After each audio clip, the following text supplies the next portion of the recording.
Felice Bauer, Prague, 21 novembre 1912. Ma chérie, à présent que j'ai eu ton télégramme, je vois le mal que je t'ai causé.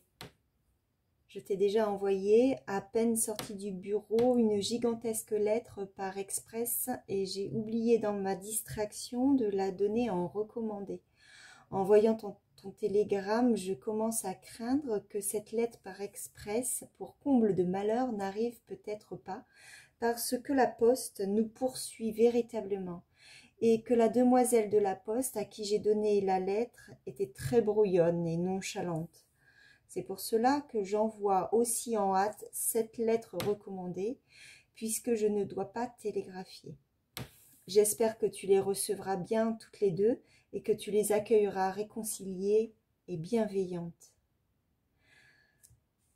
C'est terrible que notre correspondance se poursuive ainsi avec de pareilles catastrophes, alors qu'il y a déjà bien assez de tourments dans le fait d'être à distance. Pourquoi encore ces coups par-dessus le marché? Tu m'as télégraphié que tu m'avais aussi écrit lundi. Tu fais sans doute allusion à une autre lettre du lundi que cette lettre par express, dont j'ai déjà confirmé l'arrivée.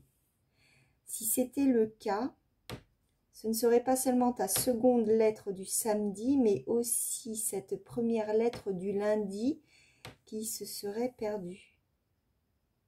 Ce serait véritablement effroyable.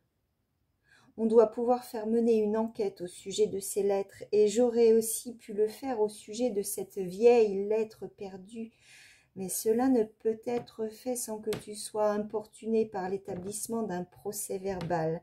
C'est pour cela qu'alors je n'ai pas été plus loin, et cette fois encore je laisserai tomber. Le laps de temps durant lequel un quelconque employé de la poste te questionnerait, tu pourrais tout aussi bien l'employer à m'adresser un petit salut tout frais, et la vieille lettre resterait perdue en dépit de tout cet interrogatoire.